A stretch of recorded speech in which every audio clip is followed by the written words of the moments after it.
peatland areas, like bogs, raised bogs, water protection. You know, a lot of our forests are very important in protecting the runoff. And then there's other areas.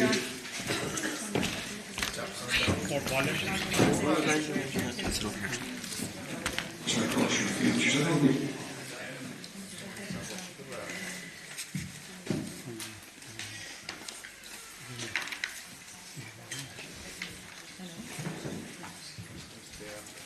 We realise that we have hundreds of very unique archaeological features in our estate.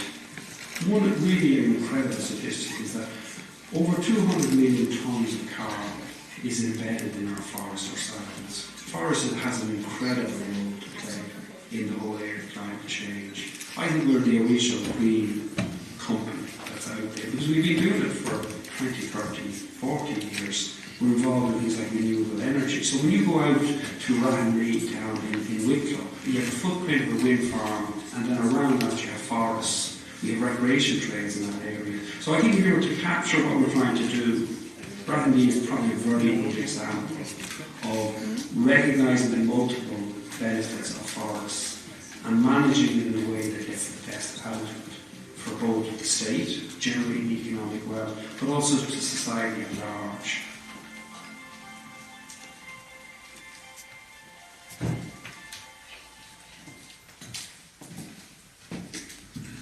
Good evening, everybody, and welcome to this meeting called by Castlefreeke, Our Woods, Our Walks.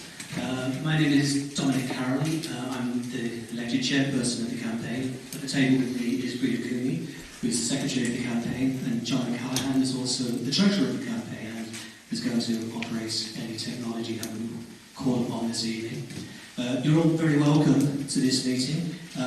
It was called before the decision was made by Quita, but nevertheless, the Quita, by the way, for those who are not aware, decision taken last Thursday by Quita not to sell any part of Castlefreeke Woods at this time.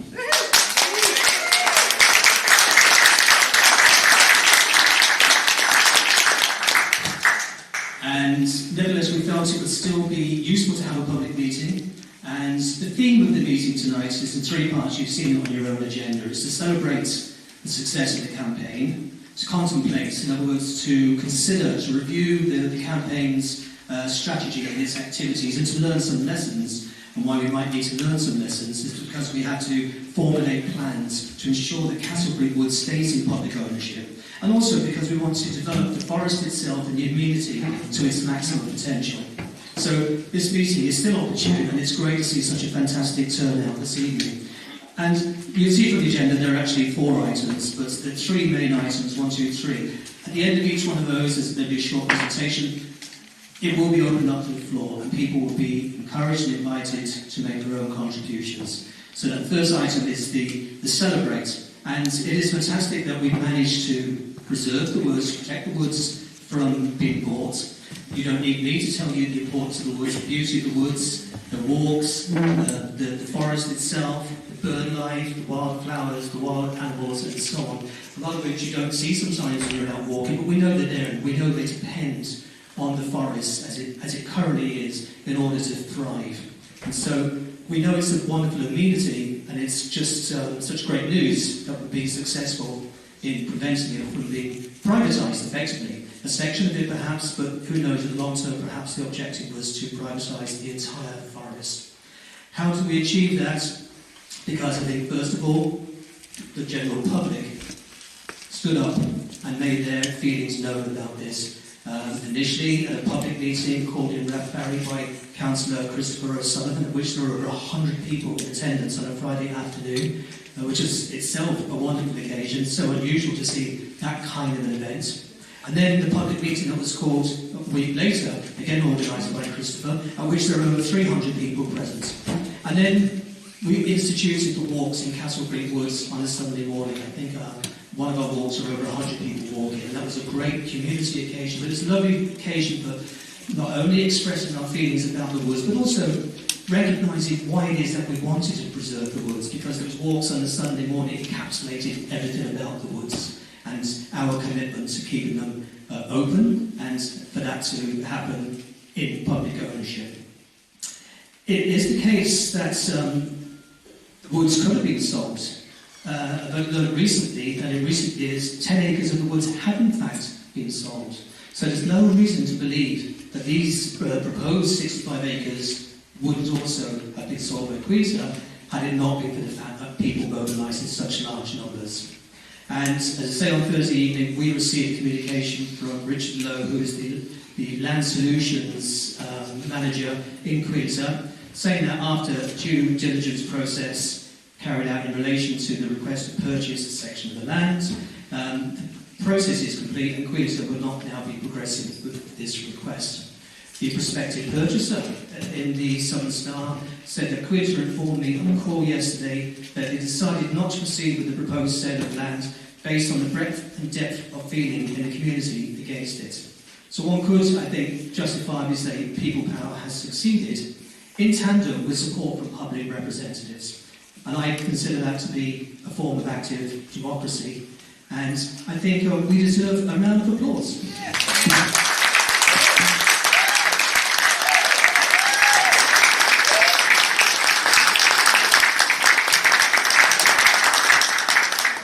So I think the campaign should also show its appreciation to those public representatives who got behind the campaign. I mentioned that right at the beginning, Councillor Christopher O'Sullivan, the County Councillor, called that first meeting in Rathbarry and then also organised the public meeting the following week. And that set the whole thing in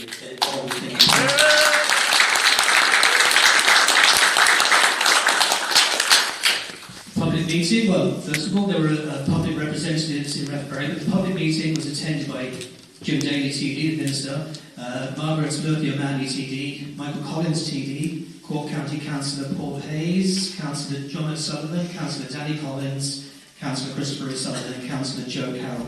And we're appreciative to all of those. Michael Collins, TD, raised the question in the dawn with no less than Leo Varadkar. A little bit later on, Micheál Martin, TD, also got involved supporting the campaign. And so I think, again, a round of applause and appreciation to the public.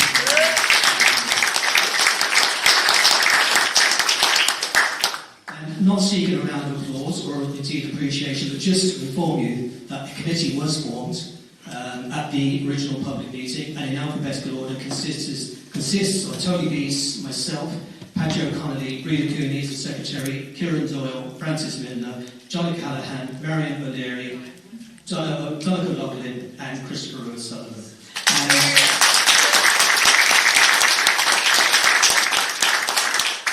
Thanks were also due to John Healy, who was originally on the committee but had to step down because of work commitments, and also to Efna O'Malley, who established and maintained the Facebook page. And this is my first experience of Facebook.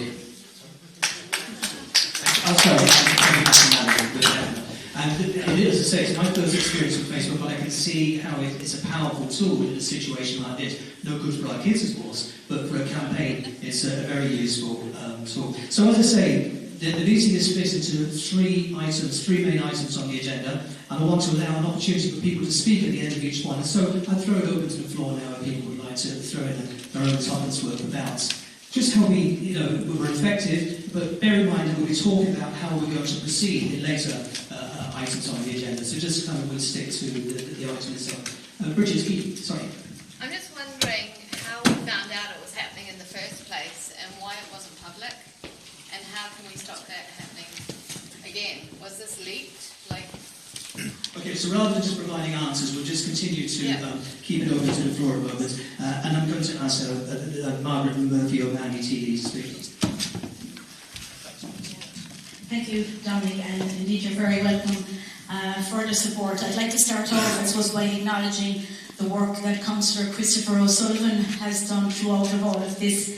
He was the man who got the ball rolling. He organised the very first public meeting in Rathbarry. He also organised the very big meeting here a few weeks ago.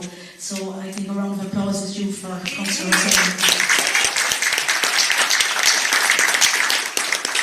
I'd also like to thank the other county councillors and indeed the other deputies and minister for their help throughout all of this. The main objective obviously has been achieved. The sale is off, and that's the main thing really. I think everything else is a bonus. what this group has shown, I think, is the importance of people power. I spoke to both ministers, Minister Creed and Minister, I'm gone blank now, Minister Doyle, thank you, Minister Andrew Doyle. I spoke to both of them the day after the meeting here actually, and I told them of the raw passion that was in the room that night, and I told them that this is not going to happen. And anyway, thankfully, in the end, they agreed. I'm a very positive person, and I think out of every bad situation or potentially bad situation, a good thing comes. And for me, the genie is out of the bottle now with the woods. And I think going forward, we really have to think on how we can ask Cuilta to now enhance the walks. I suppose they drew us on them as a group. So, you know, we're not going anywhere. We have formed and we keep going. So I think it's important tonight maybe to have suggestions on how we can ask Cuilta to further enhance the walks and just to make it a nicer place again. As I said, the people power has spoken, and that is a lesson. I think you were talking about lessons learned, and I think that's a good lesson. That peaceful. It wasn't even a protest, but peaceful meetings with your public reps on side, and it was great that 100% of the county councillors, 100% of the TDs were behind you. So I think that's a very good lesson going forward, that it is possible to get things done, and people power is very important. And again, I'd like to commit tonight to this group and to do anything I can to enhance this beautiful area that we have. So, Gormil Margo for there.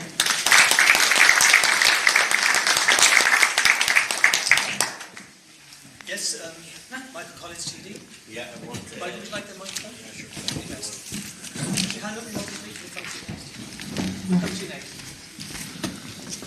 I want to hold the meeting for True Affairs. Well done to each and everybody that was here last night, tonight, and initially, and the group that was set up here, both initially and from the last night. Look, as you said earlier, I raised the issue in the floor of the Dáil, but I followed that up with letters to Andrew Doyle, because usually when you bring up an issue in the Dáil, it usually gets forgotten. You get a promise from the Taoiseach, I'll contact the minister in question, and come back to you. So I followed up that with 2 letters in a short period of time, because I had to give him a few days to see would I get a response. I didn't follow it up. So look, I did get a response, and in fairness I'd say it's more or less the response you got yourselves. The first response he gave me was that he'd be back to me within a few days, and in fairness he did. Give credit to where credit is due. Dear Deputy Collins, this is on the 18th of the 6th. I refer to the matter you raised with the Taoiseach and the Dáil on 23rd of May 2018 and subsequently in your letter 30th of May 2018. In relation to Castlefreeke Woods, County Cork, as indicated by the Taoiseach in his response to you, he asked me to provide an update to you by correspondence. Your comments in the Dáil and in your letter about the use and the value of this amenity by the local community and its development were noted. I understand that Castlefreeke Woods is a wonderful public amenity and that Cuilta carried out many improvements to the amenity in recent years. Cuilta was established as a private commercial company under the Forestry Act 1988, and day-to-day operational matters such as land transactions are the responsibility of the company. The matter was however raised with the company, who advised us on Thursday the 14th of June that Cuilta's focus is to manage the estate in a sustainable manner, which includes the lease, sale and acquisition of land as part of the company's day-to-day business. Cuilta added that following an unsolicited inquiry from a member of the public, a due diligence process was carried out in relation to the request to purchase a section of land situated within Cuilta's forest at Castlefreeke, County Cork. It further advised that the due diligence process is now complete and that Cuilta will not be progressing with this request. I trust that the above updates will be of assistance. Now, I contacted the CEO of Cuilta immediately, and I've asked him now to meet with you, the group going forward, immediately to talk about the future of Cuilta, because this is what we've succeeded in one step, or you have succeeded in one step. Now we need to take the next step, and hopefully I'll push for that to happen, and I hope that and I know for a fact all the public representatives will support me in that going forward, so I hope that maybe you might request that too. And I think that's the next move, because there's further works can be carried out there, and maybe a relationship can be built between the organisation that's here going forward and Cuilta, and the worries are hopefully past us, and we're looking forward going money in it. So that's, and any help I can give going forward, I'm available to you. Thank you.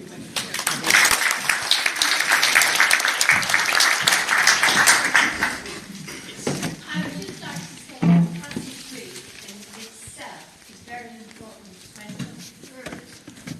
And I was wondering if there any chance that it could be open to the public, because that way they get earn money to keep it in the state they'd like it to be kept.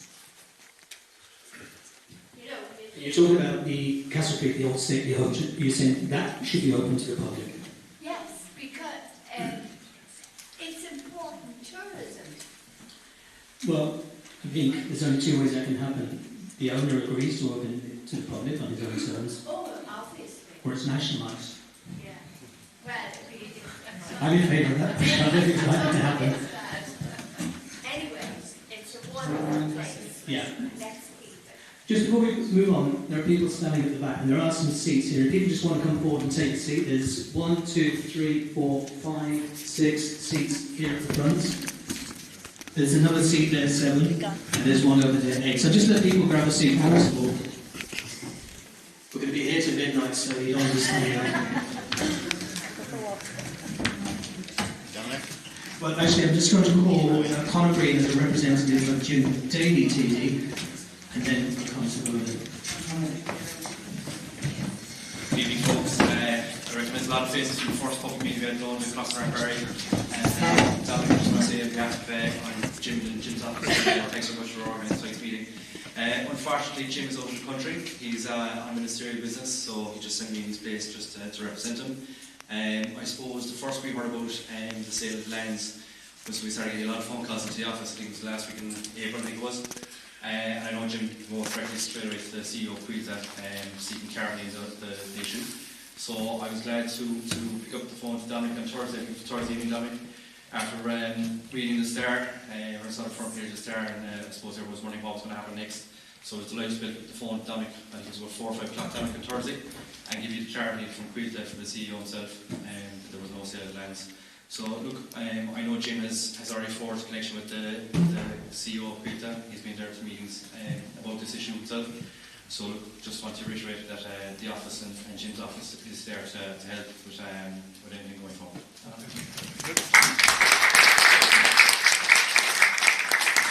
I appreciate that, and I think it was very useful that Jim Daly did actually call the offices of Quilta in the campaign, make known our opposition. I think it was a very effective move. Roland, would you like to say something? Thanks. Hi. I was just wondering, there was talks of building a relationship between Quilta and the committee, but it would seem, quite obvious and to also bring Steve Evans-FREKE into communication. I mean, he is our neighbour, and I think there was for me, there was maybe an opportunity lost to engage earlier and maybe see if his vision, as he suggested, is to beautify the area, that that some of maybe the historical kind of ills that people feel exist, that they could be, that there could be some reconciliation or some working towards a better relationship between the community. So I think it would be important to not see this as a divisive issue, but maybe a thing to bring us together with him, as opposed to feel that it's a victory and that we don't want, it's just us and Quilta, because there's potentially a lot that can be gained from his cooperation or communication. So that's all I wanted to say anyway. Thank you.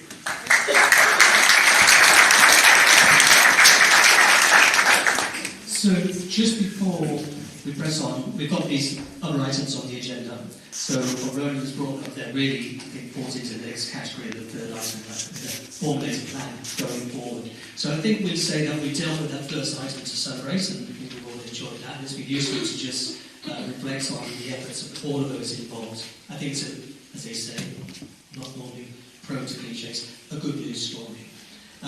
So I think next we'll just contemplate the campaign. By that I mean we'll just quickly review how the campaign was organised.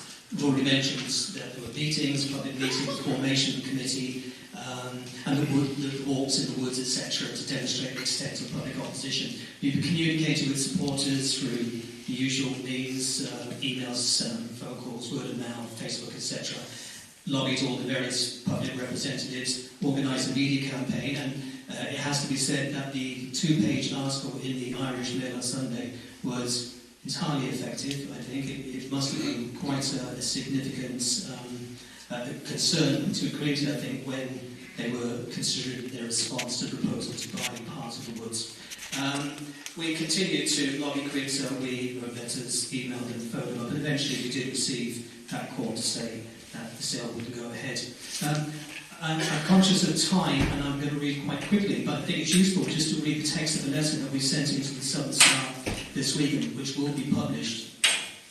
And like the campaign itself, it doesn't directly address the prospective purchaser of the woods, because in a way that wasn't our concern. Our concern simply was that there was a bid in to buy the woods, and since Crete were the people selling the woods, then necessarily they were the focus of the campaign. It's with them that we had to, it's to them that we had to address our concerns. But with your indulgence, I'll just quickly read this letter, because I think it sums up how the campaign was fought and the attitudes of those involved in the campaign. So Crete's decision not to sell Castlefreeke woods has been greeted with relief and joy by the many supporters of the campaign established to oppose the sale. The campaign's stated objective was to keep Castlefreeke woods in public ownership so as to ensure continued public access to the forest, the monuments and the medieval church and graveyard, and for walkers to continue to enjoy a natural environment renowned for its ecological diversity and sensitivity. Indeed, Loch Barrick in Castlefreeke Woods is designated a special area of conservation. The campaign's strategy was to hold a public meeting, which was open to any member of the public and attended by more than 300 people, to elect a committee charged with the responsibility to lobby Crete and public representatives, to launch a petition, so far signed by more than 1,400 people, and to walk the woods each Sunday in a large group to show the depth of public commitment to this wonderful amenity. The committee communicated with campaign supporters by various means, including social media, and was mindful of the need to publish only well-researched, factual information. The campaign resolved from its inception that it would address our concerns to Crete as the landowner, rather than to any prospective purchaser. The campaign has been supported by, among others, qualified ecologists, botanists, environmentalists, geologists, ornithologists and archaeologists, who have carefully assessed the current state of Castlefreeke woods. They are in agreement that Crete is to be complemented for planting native deciduous trees as coniferous trees are felled, and for the development and maintenance of walkways.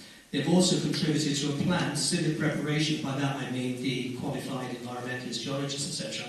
They have contributed to a plan still in preparation for protecting the woods and critically developing the amenity to its full potential. Castlefreeke, Our Woods, Our Walks will campaign in the months and years ahead to bring about this worthy objective, and we invite all interested members of the public to join us. So that's the letter that will be published in this week's Southern Star. I think it encapsulates both the strategy and activities of the campaign, but also the attitude of the campaign, if you like. So on that note, contemplating the past strategy, again I'll open up to the floor if people just want to make some comments about the way we conducted this campaign and the way we conducted our media communications and so on. After that we'll go on to the third item, which will be to formulate the way forward. Does anybody want to make any comments about this? And it might be an opportunity for some of our own public representatives who are here this evening, Councillor Joe Carroll, Councillor Paul Hayes. Are there any others that I'm not aware of? Eventually, Chris Cox. Sullivan's on his way, just when he's talking. Who's sorry? Oh, sorry, John Sullivan, Councillor John Sullivan is also going to be here. But does anybody here just want to comment on the way that we conducted the campaign? I think you did a wonderful job. Absolutely wonderful. I liked it. Thank you.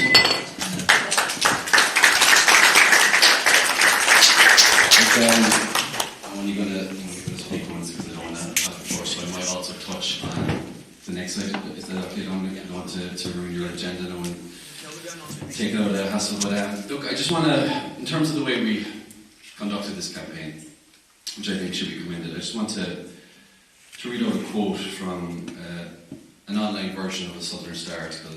It's from the Perspective Wire, but I don't think it's any harm to read out the quote, and look, bearing in mind that we are moving forward. But the quote said that while he believed in democracy, this is referring to Stephen Evans Freak, while he believed in democracy, he feared that the power of social media was prone to abuse and to propagating falsehoods. And I just want to address that comment. Yes, he may be 100% right that social media over the years has been used to be prone to abuse and propagating falsehoods, but in terms of the way this campaign was run, on the 10th of May this year, I posted a post on Facebook, basically entitled, very simply, hands off our woods and our walks, Castlefreeke where Barry was referring to. Basically referring to the fact that there was discussions in terms of the sale of the land in Castlefreeke. That post was shared 227 times within a day. It had hundreds of comments and thousands of interactions. And I think that's pretty awesome.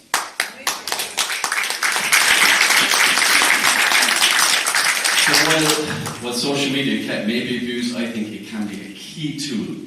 And I think it's one of the key tools that prevented this sale, and that means that we can still call Castlefreeke and Rathbarry Woods our woods and our walks. So I think social media is key. So I just wanted to address that comment. A second comment I just wanted to refer to that appeared in the article, 2 seconds, was about, I think Dominic already referred to this. Quilter informed me on a call yesterday that they decided not to proceed with the proposed sale of land based on the breadth and depth of feeling in the community against it. To me, that displays one really, really important thing, and I think that's something that you all have to be applauded for, and that is people power. Between attending the meetings in Rathbarry, between attending the meetings here, over 300 people, the incredible people who over the last 3 Sundays, I believe, 4 Sundays, have got out there and walked those woods in unison with one sole purpose, and that's to keep our woods. That to me proves that it was people power prevented that sale, and I think that absolutely 100% has to be applauded. Well done to you guys, it's absolutely incredible.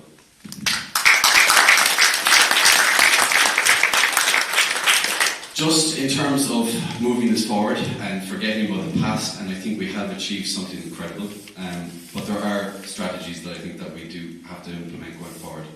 A couple of weeks ago I sent Dominic an application form for the Town and Village Renewal Scheme. There's over 100,000 of a grant that possibly could be availed of if we do it in the right way. And my vision for it, and I think the committee's vision, if I'm speaking correctly, would be to join up those missing links within the walkland. We could have the most fantastic loop walk. I'm talking about the end of the Rathbarry Church section of the walk over to the start of the High Cross walk. And the second missing link that I think needs to be addressed is from the car park behind Long Strand over to the start of the brand new Quilter walk there.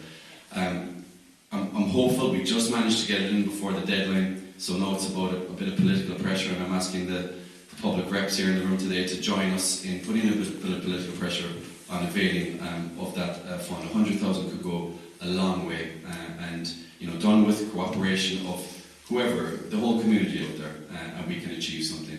And a lot of that land, I might add, is public ownership. It's Cork County Council, because we're talking about road verges, etc. So we may not need I suppose, permission of private landowners in that situation. So that's one way I see going forward. The second thing is, and what's been referred to in the media and in various articles, is this idea of replenishing lost woodland and replanting lost woodland. That is something that I have no doubt in my mind we can do as a joined up community. I'm not sure if any of you have heard of a group called Branch Out. There's a few members here sitting in the room today. But over 5 years ago, we initiated a community forest planting initiative in land just to the east of Clonakilty there. The lake, Glan Lake, up behind that, there's 23 acres, okay? And over the past 5 years, as a group, we've managed to plant 5,000 native woodland species and turned it into an incredible amenity. That's on Cork County Council land, so essentially public owned land. There's absolutely no reason in the world why we as a community can't come together, we've managed to do this. This is incredible. There's no reason that we can't come together and plant native woodland species. You know, it was done in conjunction with an amazing man called Paul O'Flynn, who put together the planting plan, and he talked about poetically about how the silver birch feeds the final canopy tree, which is the oak tree. You know, it's incredible what can be done, and I've no doubt in my mind that we can do it. So that's something that I think that we need to look at going forward. But other than that, I think with the committee, with Dominic and with the team that he's built around him, we're very much in safe hands. Dominic is living and breathing this since he took over the role as chairperson. The team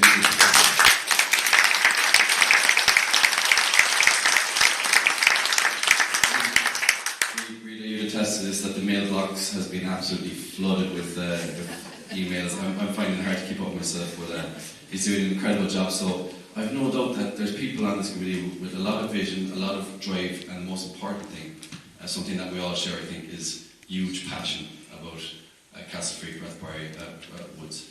So I just want to say, guys, well done. We did it, and good luck in the future. Cheers.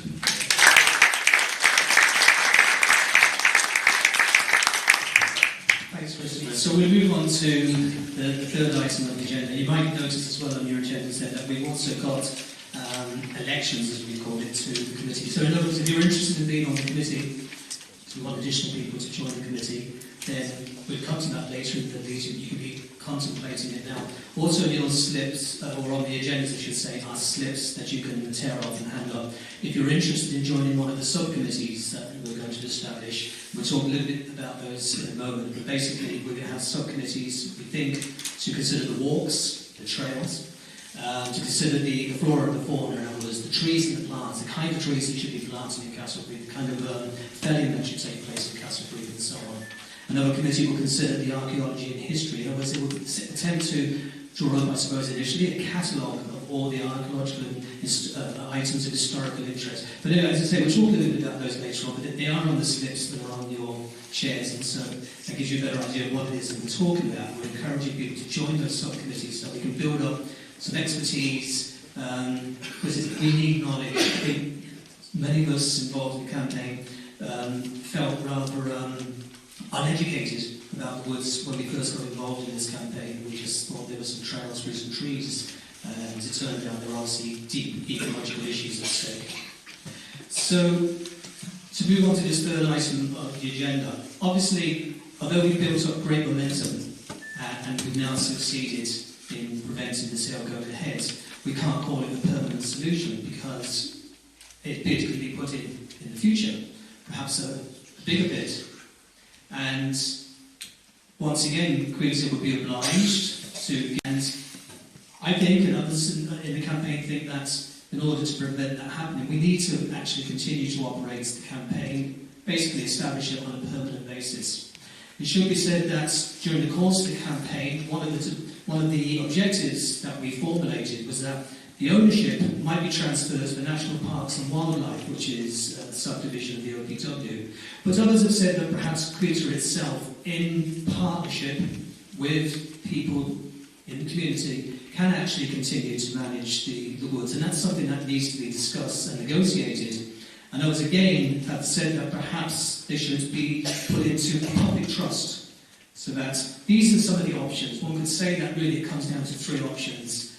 That ownership remains with Queen's, ownership is transferred to the National Parks and Wildlife Service, or that ownership perhaps can be transferred to a public trust.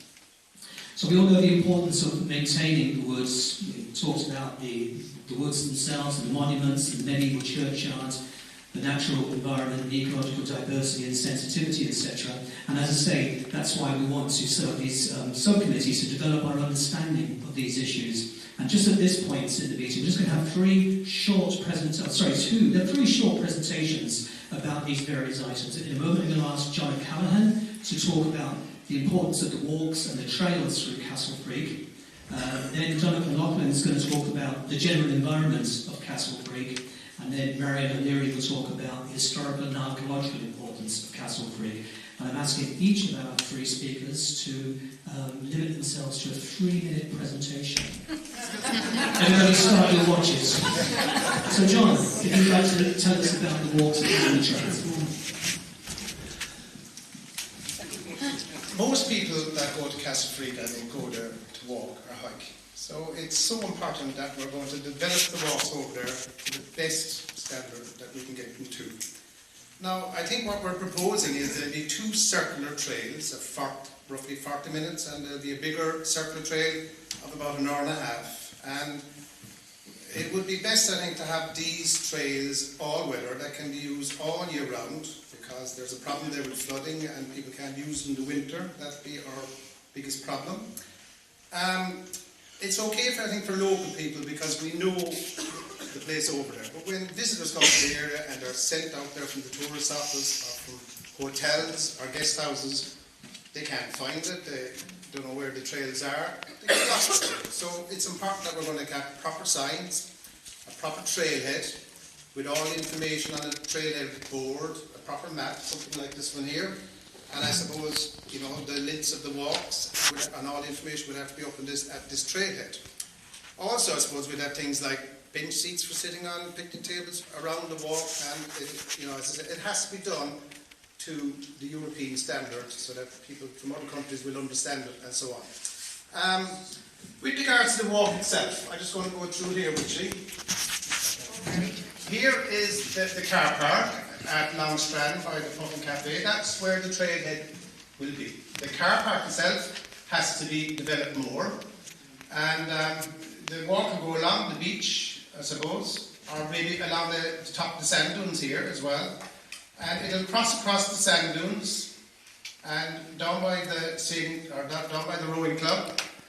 And this is where the problem is with the flooding. Along here, I mean, the trail there will have to be risen up some sort of like by 2 feet maybe in places, so that it won't flood along here. And then the walk continues down through the woods by Rathbarry here and back through the woods here by the avenue.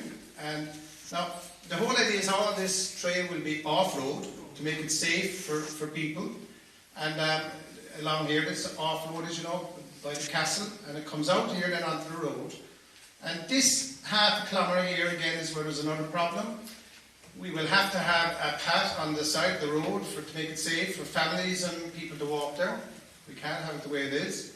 And then the trail will come back up through the woods, up by the High Cross, and back out onto where the trailhead is here then. So I'd say that's about an hour and 3/4, or maybe an hour and a half, it depends on people, I suppose. And it would be a super trail, it really would. The whole idea is to link everything that's there up already, because at the moment, all the sand dunes are belonging to the National Parks and Wildlife Service. All the woods are belonging to Quilta. So that's why it could never be linked up before. But now we're going to get all these people together. We're going to form a committee with various people there might be somebody from Quilta on the committee, or what you're supposed to do is at least be in contact with them while you're developing the trails. But the whole idea is to link it all up, and it'll be super. Then, as well, if I can just zoom in on it here, have to bear with me in this. There is, as I said, a trailer already that Quilta developed here, that I'm sure some of you have been walking it. It's quite, you know, they did a good job there. But we're going to try and also link this in as well from the trailhead here at the car park. The whole idea is, again, there'll be a 40-minute walk along the beach, across the sand dunes, down along by the rowing club, Kilturn Lake, and it goes as far as here. And as you know, then that path that Quilta goes along the top here up high, looking out on the beach, and all the way around up here up the top, and it cuts down across here then. And then, as Christopher said, we'll have to put a new little bit of a trail across the sand dunes here to bring it over back into where the trail is. And that will be the second loop. 2 sizes, which I think would be, you know, better for people. All this walk development has to be done through the National Trails Office in Dublin. Nobody can just go and start doing it themselves. It has to be done. This is the EU standard. And, you know, there's a book there, the procedure of going through it. And it says you have to form a committee. And with whatever members that are interested on the committee. Also, they have a course that I'm going to do, that I'm doing, and maybe 2 or 3 members on the committee will do this course, how to actually do the trails properly and how to coordinate people to do it properly. And the course is run by the National Trails Office, and it has to be done, to their standards. It's a national standard or European standard. Okay, that's it. I finished.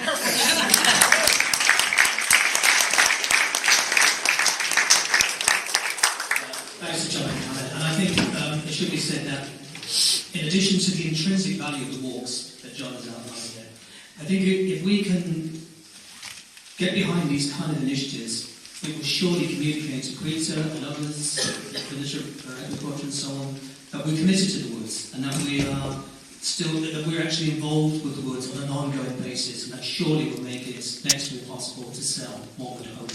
So next I'm going to call on Doug, 3 minutes, Doug O'Loughlin, to talk about the general environments of the woods and the special area of conservation. Thanks very much. Rathbarry Bog, which is shown on the urban survey map as Loch Rathbarry, is part of the scenic lands currently owned by Creature. And together with Kilkerny Lake, the wetland actually has been included as a special area of conservation, which you might know already, known as Kilkerny Lake and Castlefreeke Dunes. There has therefore been given a priority status by the National Parks and Wildlife Services, already mentioned there. The wetland is characterised as a diverse ecology, including fen vegetation and woodland. Some rare plants are present in this area, and there are unusual invertebrates and other fauna there as well. And it should be said as well that the World Health Organization has produced studies now showing that higher levels of diversity actually benefits better health for the human population in the area as well. And there's 3 habitats at nearly in Longstrand that are also protected. So we've got the embryonic shifting dunes, we've got shifting dunes with garden grass, and of course we've got fixed dunes as well. The geology and geomorphology of the bog is distinctive. Castlefreeke Woods is host to an array of bird life, and the lake formerly attracted wildfowl such as tufted duck and pochard. But is now visited by migrants such as sedge warblers and reed warblers. I know Chris would know a lot more about the birds than I would know, because he's a birder. A sizable herony has been observed there also. And a recent visit of an American bittern drew bird watchers from across Europe, and obviously that would bring a lot of tourists and benefit the economy there as well, And actually recently as well, as over the last month, I've seen herons coming in to try and poach crow's eggs in Rathbarry where I live, and even a couple of weeks later, I saw the swifts or the swallows actually chasing them off as well. So there's plenty there as well.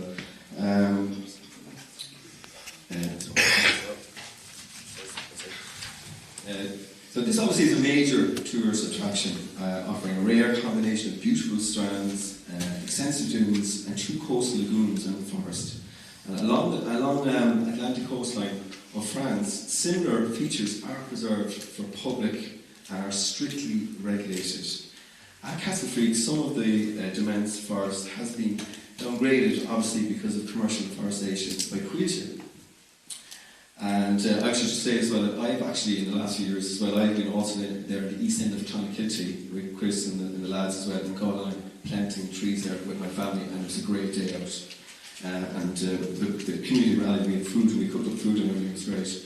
Nevertheless, there is a potential to create a huge tourist experience here, right, on the Wild Atlantic Way, which could be developed as an educational and interpretive sense. And I should say that this Wednesday I'm actually going down with the school kids in our local Rathbarry school to do a cookout on the beach that we've done every year, and I've also partaken in a seaweed harvesting course there in Kerry recently as well. So we're hoping to spread that knowledge. Much knowledge has been lost over the years here as well, right?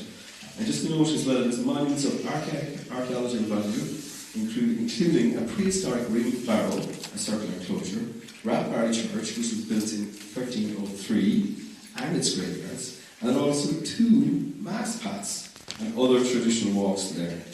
And nearby is, of course, Castlefreeke itself, the classic big house, as described in the Journal of Mary Carberry, and the earlier Rathbarry Castle, which is also described in the Journal by Elizabeth FREKE. I myself personally, I enjoy surfing here. In the last couple of years we have had a food foraging day with David O'Connell from Kinsale, again organised through Tranquility and the Food Festival. We did a brilliant wild food foraging there. It was absolutely amazing, very, very informative. All over the woods. I never knew you could eat ferns, actually, and seaweed included. And in short, Castlefreeke is a magical place that combines historic landscapes and wilderness. It is really a unique wow on the Wild Atlantic Way. Thank you very much.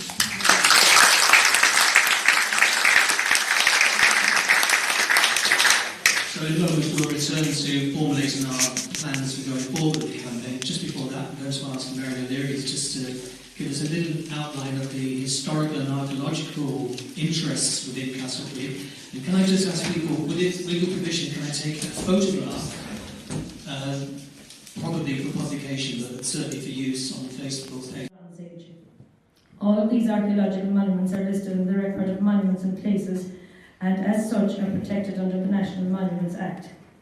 Nearby then is Castlefreeke itself, the classic big house built in the 18th century and described in the Journal of Mary Carberry, as well as the earlier Rathbarry Castle, a tower house and bawn built in the 15th century by Randall de Barra and described in the Journal of Elizabeth FREKE.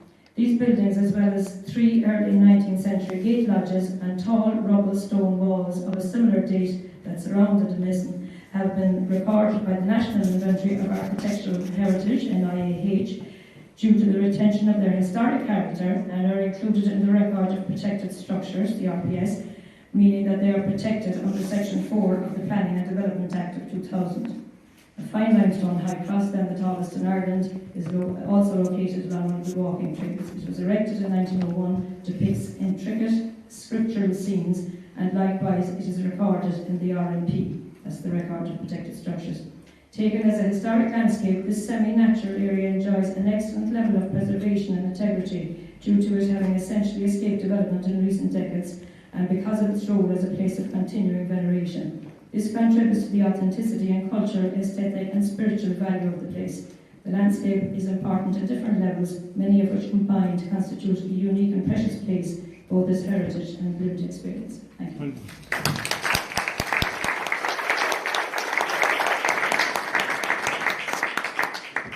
So hopefully those presentations will inspire people here this evening to join some of the subcommittees. As I say, we're basically planning 3 subcommittees initially, one around the walks and trails, one around trees, flora and fauna, and one around the archaeology and history. So perhaps if you want to sign those slips and hand it back to us, and perhaps you might indicate which one of those you're interested in. If you're not sure about that, sign up anyway and we'll contact you.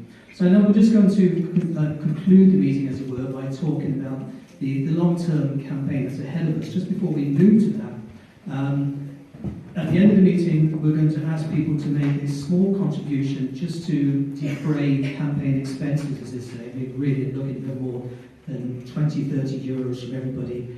No, a euro. Seriously. If you could just chuck in a euro, that would be plenty. And we're also going to ask people to step up to the committee, and so that will be our last item. And so then we come to this issue of how to bring the campaign forward. Just to let you know that there's a meeting on Wednesday where Quinta, it's a consultation meeting organised by Quinta at Dunmanway. A number of supporters of the campaign had already signed up to go to that, and despite the fact that the sale has now been refused, perhaps deferred, we intend still to go to Dunmanway on Wednesday to first of all express our appreciation to Quinta for having not sold the Powerwoods, and then also to talk to them about how how we can consult with them, how they can genuinely consult with people locally. They will surely understand that we're interested in being part of the decision-making process, and maybe that's something that they're interested in themselves. Certainly you can read the literature, you can read their website, they talk a lot about consultation, but I guess it's a two-way process. You actually have to show an interest as well. We are now showing an interest, so hopefully Quinta will reciprocate and that we will get into some kind of relationship with them. So that's going to be on Wednesday. And then we have to consider the whole issue of how public ownership will be guaranteed. We have to look at developments of things like pathways and so on to improve safety. Maybe have to consider the removal of barbed wire. In some places it looks like the Second World War. We have to re-establish, it's more like the First World War actually. We have to re-establish the mass path and the rights of way. And we have to just encourage, I think, the appreciation of the woods in a much broader context. And I think John has has really touched on that.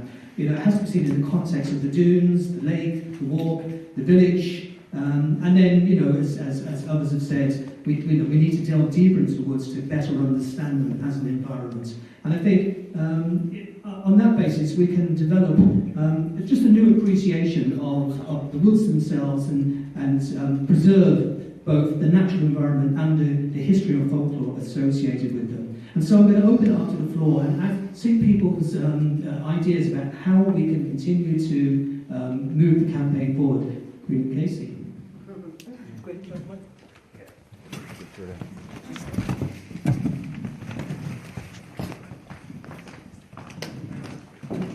Hello everybody, my name is Queen Casey. I live in Artfield and I work in Ross Carberry. I travel through the woods every single day on my way to work. I love the woods. I'm passionate about them. I stop there at least twice a week and pick up things for my nature table. It is so important to our community, to our life.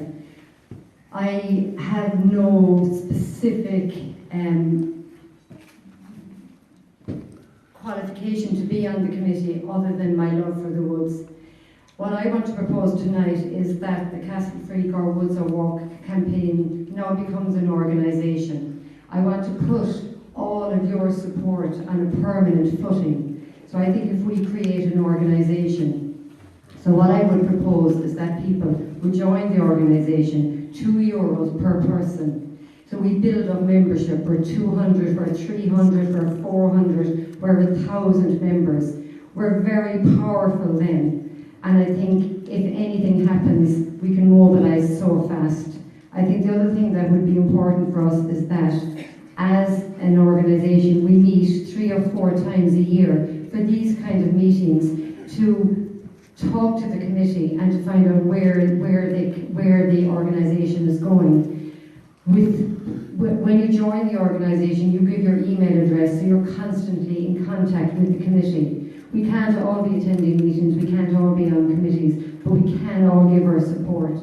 So I think with your email address, signing up to be part of the organisation and having an AGM once a year, you can be part of this, we can all be part of it, and we can change things and we can move things on. And I say well done to everybody. It's a fantastic, it has been a fantastic campaign, and I really look forward to a very powerful organisation.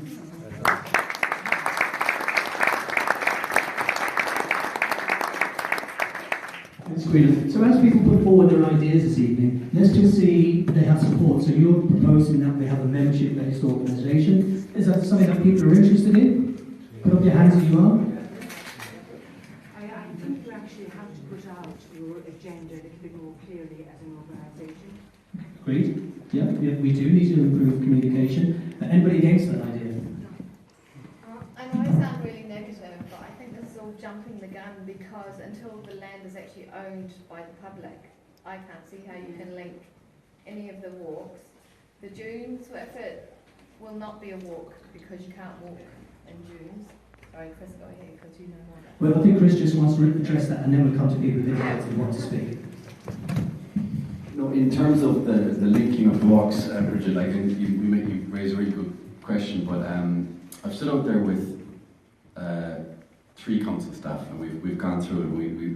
We identified the missing links in terms of, as was pointed out, from the parking sign to if you just go up to the right to the brand new walk, not on the dunes yet, to the brand new walk. So exactly. So there's a missing link of about 150 metres there, okay, which is quite dangerous to walk in if anyone's walked it, even if you've got young kids or anything. But at that point, there is enough of a verge, and a verge which the Cork County Council, when it suits them, take responsibility for. But there is enough of a verge to accommodate a walkway that would be within EU regulations. So that's where that point can be linked in. The other point that was referred to is between the end of the church walk and the start of the high crosswalk along the avenue, which is going to be. So if you go to the bottom of the high crosswalk, so that's the second missing link. Again, speaking with engineers, council engineers, and having staff out there is, we're pretty confident enough of a verge there to accommodate the missing link. Realtor not a private company, and this is the main. Semi-state. Yeah, so this is the main issue: is that land does not belong to us. Well, as a semi-state body, and with the Minister Creed being the Minister in charge of it, you would imagine that we would have some say in how it is conducted. And I think as we prove by this campaign that public pressure is really important. But I think that's part of the policy of and I know what you're saying, it's part of the policy going forward is that we do get a transfer to the OPW or National Parks. I don't get any replies to any of my emails to Quilter. I'm just wondering how this kind of semi-state secret society operates. Yeah, that's my question. Yeah, look, I'm sorry to Because disappoint what's that. the point of any of this if they can secretly sell it if we don't find out in time? I think another achievement of this campaign is that we're starting to change how things are happening, how things have worked, and we have upset the apple cart in a massive way. We have got transparency where there hasn't been transparency before. How did you do it? Through pressure. I found out through phone calls. Can we have Phone proof calls. that there's a legally binding? We were just lucky then. No, I mean, like, this is turning to one between me and Bridget now, but listen, it was phone calls from constituents who, and I didn't even ask any further. I just took their word for it that this was happening. 100%, but I think what we've achieved here, and I'd be hopeful what we've achieved here, in getting our 3 TDs into room into a public meeting, okay, other county councillors, public reps, we've started to upset the apple cart, and I think this is going to be looked at nationally in how Quilter to conduct sales. It has to be. That's the way I foresee it, anyway, but I'll hand you back to Dominic, the chairperson. I'm going to speak over there. Well, actually, I've got 3 people lined up, so that'll be the 4th person. So I'm just actually going to ask Councillor Paul Hayes, and Councillor Joe Carroll, and Kieran Doyle, and then is it yourself? Yes. Okay. So the other thing is, it's just gone 9:30 now. I'm hoping to conclude the meeting at 10 to 10, so we can all keep our contributions brief, but they're still welcome. Paul Hayes. Right. Thanks, Dominic. And again, huge well done to you and the team for a fantastic success. This lady, I think, touched on where I was going to go with this one. It's some of the stuff on the bigger picture, our national resources, as we were saying the last time. Again, it was fantastic to be on the same team, on all parties and none, to get this success. And as I said, as Chris said, look, it's maybe a way forward. Certainly, having the year of Michael and Margaret and Conor here representing Jim. Again, we need to kind of set our stall and say assets like this should remain for the common good. Look, I'm happy enough to give that commitment this evening, and I'd like that maybe the other parties and independents would say, look, these need to be left in the public ownership so that these can be enjoyed. And certainly, look, from picking up on the proposed sale, we had a conversation at our council meeting this morning about public consultation. There might be one ad in a paper or a poster stuck on a wall somewhere, and you're supposed to pick up on that. And some of this has huge consequences for locals. It could be like a proposed factory or whatever it is, and it's, it has deep implications for places. And again, I think the whole public consultation process needs to be more transparent. And I would ask our national reps in the Dáil to have a look at that and to make it more transparent. No pressure, lads. But again, look, I suppose just to bring it back to the local side of things, look, Councillor Chris, Councillor Joe, myself are on the Tourism Committee with Cork County Council. This is all about kind of stuff that we're trying to promote. We frequently sit down with the likes of Fall Gerland. They love kind of this type of an idea for visitors and locals alike. Look, John, we've had our chat before, trying to progress this, but I do think with the momentum of this campaign, we can progress ideas like this. And again, it was fantastic when we got the news from Dominic last week. We were kind of thinking of the next phase straight away, and like Chris sent on some information about possible grants that we can explore to enhance the facilities, because that's the road we need to go down after this. So Sinead, listen, well done everybody, and anything I can do to help along the way, as I said, I'm here to help out, so well done again. Thank you. Thanks, Paul. So 3 or 4 people have indicated when they want to speak, so again, just ask to keep it brief. Remember to hand up your slips, and so I now call on County Councillor Joe Carroll. Thank you, thanks Dominic, thanks Chairman. Listen, I'm delighted to be here tonight, and I'm delighted to be part of this campaign from the very start. I was actually involved in organising the original meeting down at the Cross, and I actually phoned after a very serious phone call from Matt Galvin, and when Matt is angry, you better hop. You better start acting. So I'm delighted to be part of this campaign from the very start. I'm delighted with your success. I mean, like somebody like, I think it's Margaret said, when you go about the people power, what you have done, you've got all your politicians on your side, you've got everybody that's moving, they're all moving in one direction, and the success is there. And as John has shown here a while ago, if you put in proper plans and proper walks, proper signage and all that stuff, that will be a walkway for life. There'll be no, I mean, it can never get be touched.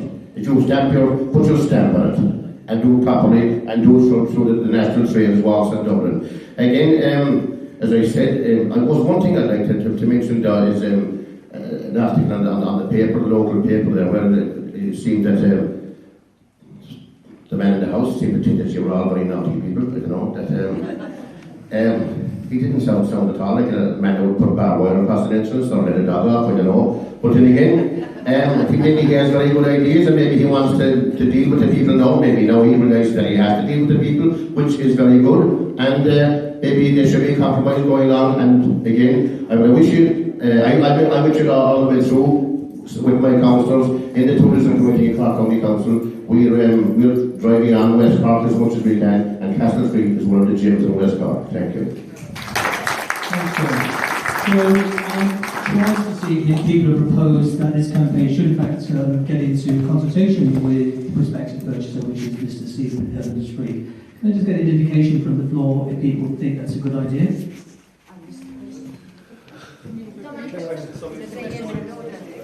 Okay, I'm just going to indicate if anybody's against the idea of consulting with Mr. Evans-Free. Just because it's a public meeting, he's more than welcome to come to public meetings unless he's not a public, like the rest of us. You know? Agreed. So just want to note that we've taken 2 votes there this evening. One was on a membership-based organisation where people were in favour, and again, actually, the majority of people there were in favour of consulting with Mr. Stephen Evans-Free. So that's, sorry? Why would you want to? I didn't make a proposal, but my understanding. Why would it be necessary to consider it? Well, actually, someone who's in favour of that might just want to develop the idea. And then I have got other speakers. Did you just want to make a proposal as to why we should consult with Mr. Evans-Free? I just wanted to make a point about the landowners in the area. Don't pick out one of them. I mean, he obviously owns a big house, but I presume there's a bunch of other landowners who have overlapping interests. And it seems to me it might be much more productive to invite all of the adjoining landowners to a discussion. Very good idea. I take that round of applause as agreement with that idea. Yeah, I think it's a great suggestion, so we should act on that.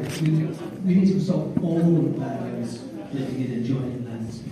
Okay. I have a couple of speakers here, still waiting here. Okay, so I've got Kieran Doyle, then Piers O'Sullivan, then Pat Joe Connolly, and then who's next? Joe? Matt Bjorn, so and who? Patricia. Okay, so that's the order in which you want to take those people, because that's the way they indicated that someone's indicated. So that means it's 20 to 10 now, so we'll keep it short. Kieran, you're next. Just very briefly, first of all, thanks a million to you and the community for a fantastic job. I know how much work you put into it personally, so I appreciate that. Just a point of information, first of all, just from the correspondence here from Michael Collins.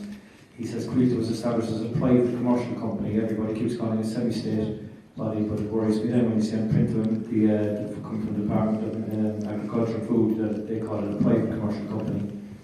So just going forward, we shouldn't be so kind of naive and gullible maybe to think that everything is going to be perfect from now on. That's why I want to further Queen Casey's proposal about making this an organisation, because I know from being in an organisation myself in the past that sometimes it falls on the shoulders of a few people And when they run out of a bit of energy or when life gets in the way, sometimes campaigns can fall on that. So I think I, for one, would like to further that request by Quillen, but I'd like it maybe to be broadened a little bit because my understanding of it is limited. Perhaps you might be able to enlighten us what that would entail. Well, okay, I'm not going to spend long on it. Just to say that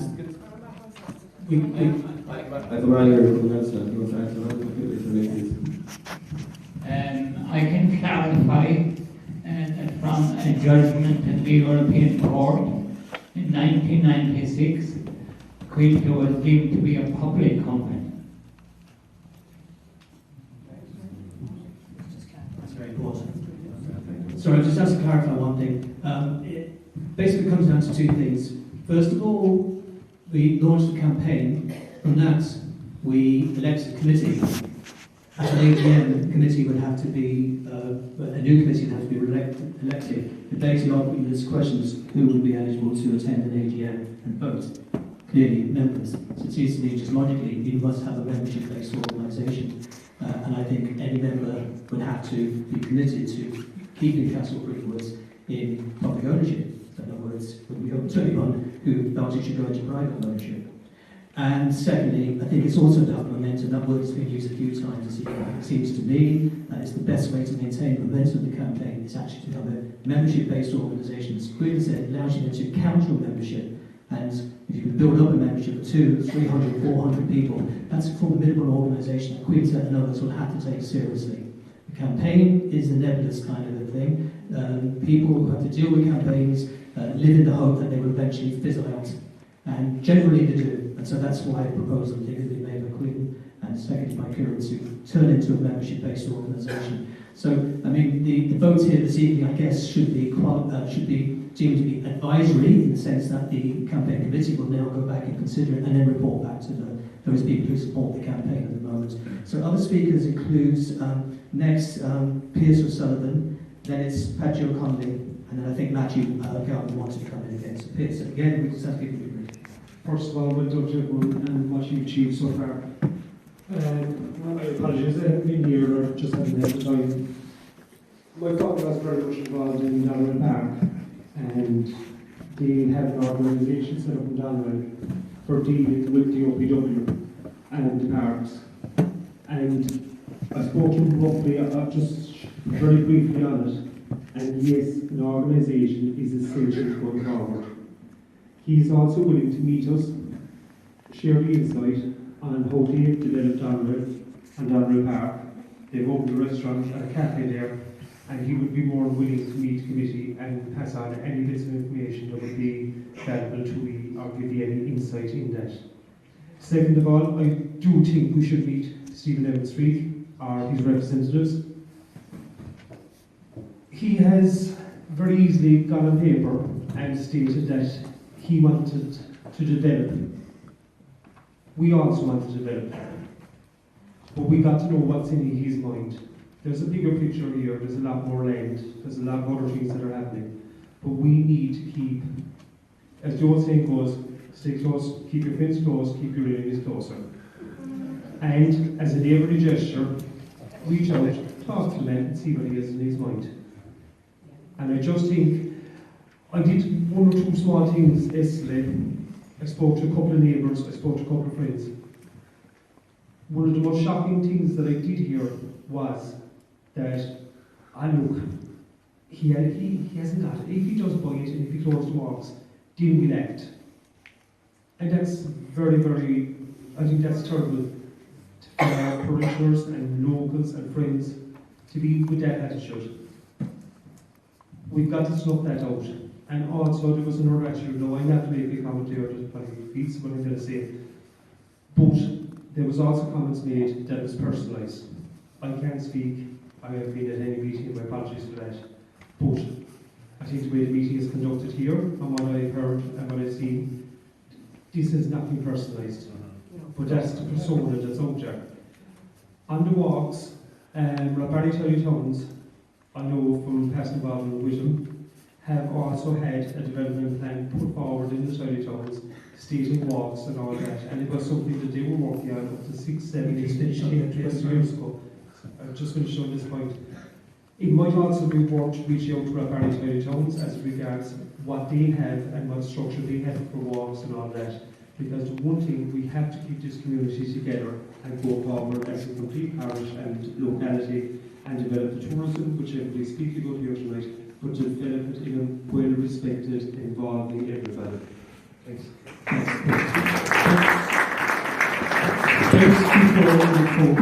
Sorry, just to intervene here again, just to say that when this campaign got underway, I brought a certain approach to this because historically that's been my approach to campaigning work.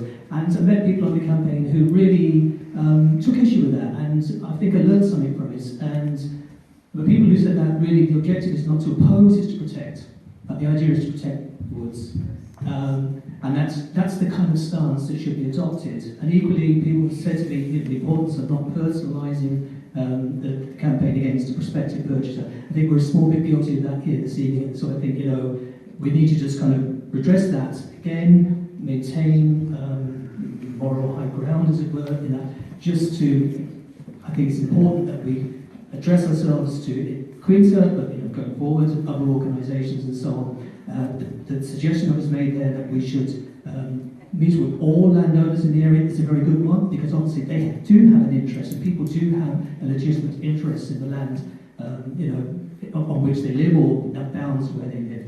So I think I've been guilty on occasion of losing my decorum, but it's to Roland that I'm grateful really, because he serves as kind of a conscience for me, and possibly a conscience of the campaign today. So, Patrick, I'm just calling you. Sorry. It's just a point regarding the confusion that seems to be about the local landowners and the surrounding landowners not being invited and participating in this campaign. If there was a public meeting held, do they not consider themselves members of our public or members of our community? Why, we didn't know who had put in the bid for Castlefreeke when they started. There could have been several bids in. It could have been any one of the surrounding landowners who wanted more land or whatever. There was a public meeting, there was a meeting held at the village. Not one of them, I believe, turned up. Do they not consider themselves part of the public representation? They have, everybody had the same chance. Everybody had to come here and speak up. They didn't show. The first we heard of it was an article in the paper. And it all came out in drips and drabs. It's been going on for a long time. It was all secret. We weren't to know about it. We were to be, told later on. That's all I have to say.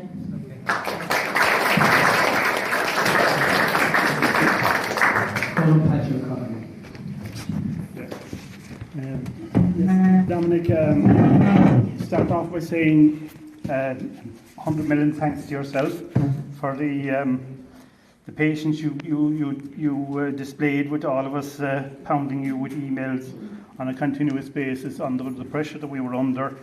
It is very important that we have forward plans and what have you, but in the last 2 weeks, one plan and one plan only, and that was to stop the sale. And we didn't have any other brief only to get this achieved. We started on the outside, we had to work our way in, and fair play to everyone in the committee for coming up with an idea, making a phone call, making a contact, and pushing it back into Dominic to make sense of it and to get it out there and get the letters sent out. On Bridget's point there with regard to contractual or other form of tie-down with regard to what we have a letter or an email from a CEO in Quilta. It is a very, very powerful letter that we have in our possession. There is a contractual format in it at some stage. if we continue in our intense approach to Caoilte, all our letters are going to form in time a contractual tie between the two of us, between this body and between Caoilte, and it's vitally important that we stay on the same trail all the way through until the thing is tied down properly, and that's what I got to say. Thank you. We're going to conclude the meeting shortly. There's a couple of people who have indicated they want to speak. So there's Matt, yourself, McGavin, and this man here. Would that be enough for this evening? And then we concluded just by asking people to join the committee and end of the meeting. Is that okay with people? Does anybody has a dying need to be heard as well this evening? Well, I'll come to you later. Do you have a preference, Tommy? Sorry? Who's first? Sorry? Matt Galvin. Thanks, Tony. As a resident born and reared in Catlefreeke, I think if all the landowners in the vicinity were to put up private property, no entry, trespassers prosecuted, and so on, we would have a resemblance of Beirut, not Castlefreeke. I find those signs that are there at the moment highly offensive. We'll take a vote on that.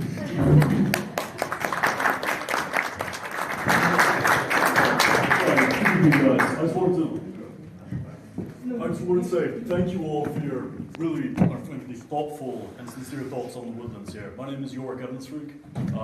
My father is Stephen Evans-Freeke.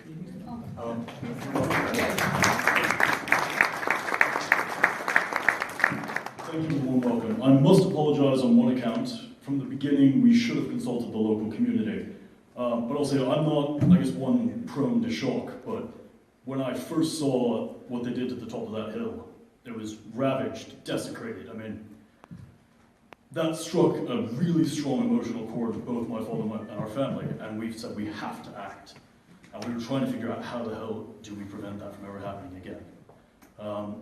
So, while I'll say our intentions were in the right place, we should have consulted you all, and I do apologise for that. But I really hope that we can be a part of any solutions going forward, because this land means an incredible amount to our family, just as it does to all of you. And I'm so happy to see all of you out here, passionate, engaged, looking to preserve this for future generations. That is all we want to do. We can do it in a public trust. Frankly, when it's under commercial management, under the mandate of Quilta, it's no fault of their own, but they have to clear cut it. And it's an ecological disaster. And I cannot bear to see that again. So I hope that we can all rally together as the public and find a solution where that never happens again. So thank you very much.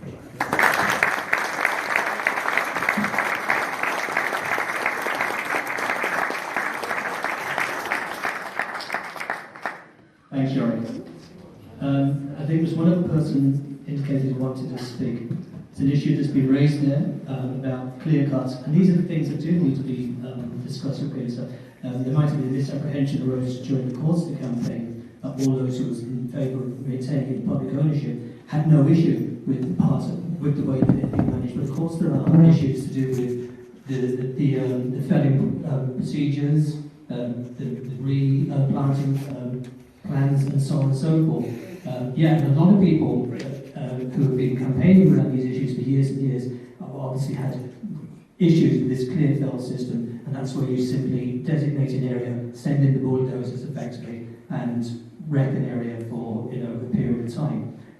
Perhaps what's not understood with regard to Castlefreeke is that there has actually been replanting. It's a slow process, and they've been replanted. The coniferous trees have been replanted with deciduous trees. There are actually oaks growing now up by the high cross. But yes, this is an issue that has to be addressed, and that's why we made it one of the subcommittees to consider the forestry itself. In other words, there are concerns. So there was a woman at the back who indicated she wanted to speak. Perhaps she still did? Yeah. And then I think that'd be our last speaker for this evening. Did you want to speak? Oh, sorry, Neil, but I'm making an exception for you now. There shouldn't be really, because did you want to speak? There was a person at the back indicated earlier she needed to speak. Sorry, I beg your pardon. Yes, there. And then Neil, if you could just speak very quickly at the very end. All I want to say is that we have to remember, I think a lot of people will remember that people power was here a long time ago, and it didn't work. If everybody had passion and anger and knowledge, and it was all overriding. So I think it's very important that we keep it out there in the public, and social media is our way to go forward. Sure, yeah, this last speaker this evening, Nick Fitzpatrick, has been supporting the campaign as well. Neil, just wait 2 seconds for the microphone. And then we're going to conclude this meeting within 5 minutes, so please be here. Evening, I'm glad to see so many here and everyone making relevant points. But I just think there's a lot of issues being thrown out here.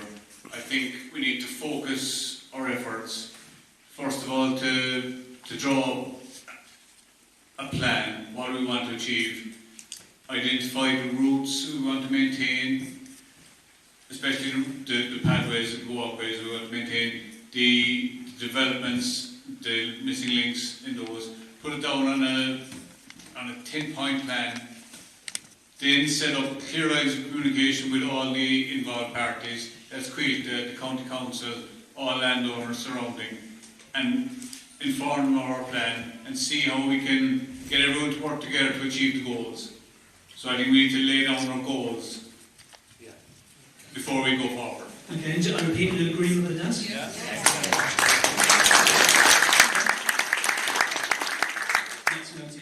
Were there any people prepared to join the committee? Now, I've actually had a couple of nominations.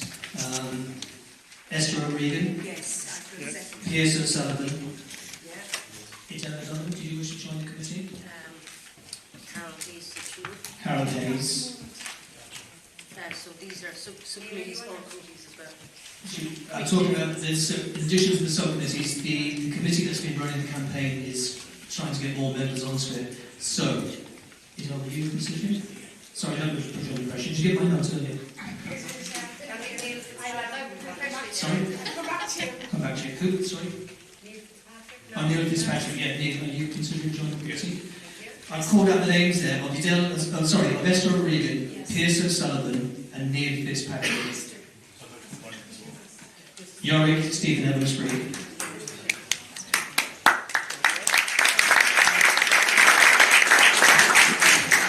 And I'm asking, Kelly, you want to okay, so I'm going to formally put those names now to the floor, and just indicates if you agree with those people joining the committee. So, Esther O'Regan? Yeah. Okay. Piers O'Sullivan? Yeah. Spoke earlier. Anybody not in favour of Piers O'Sullivan?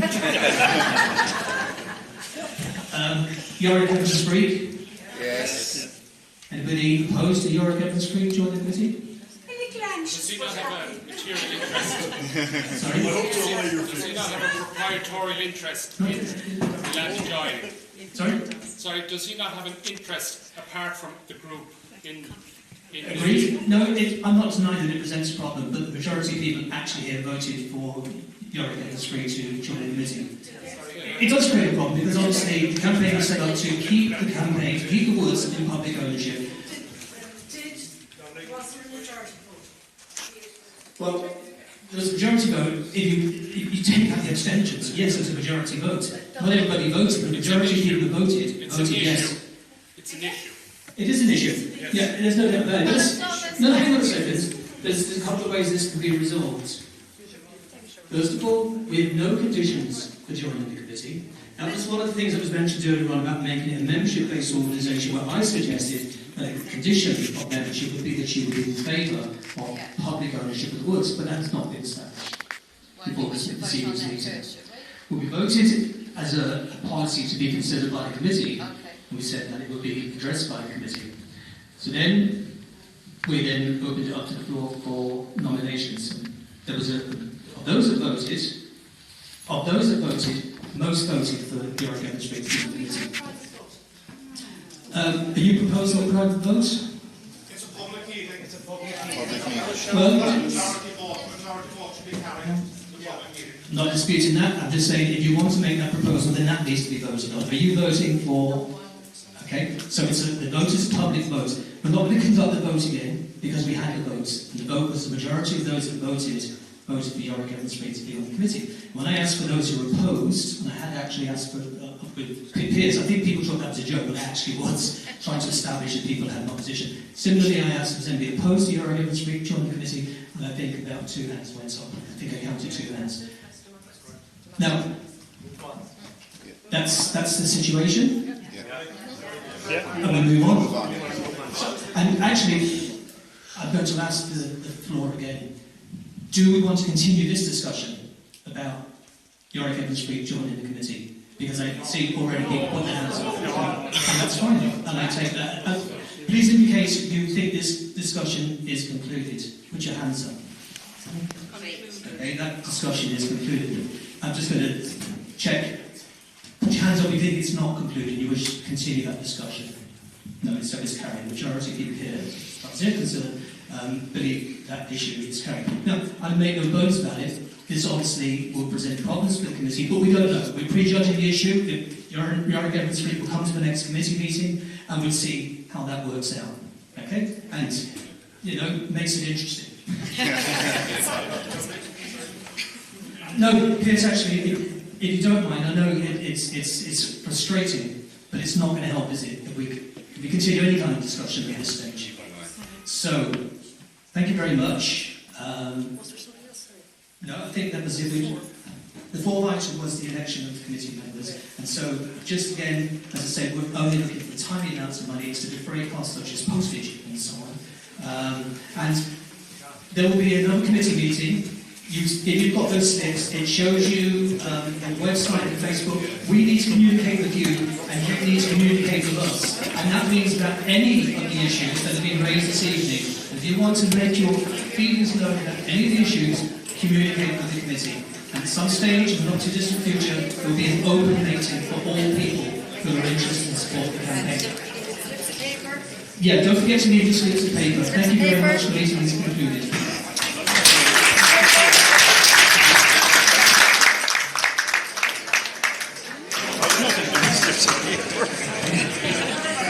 Already on it, like.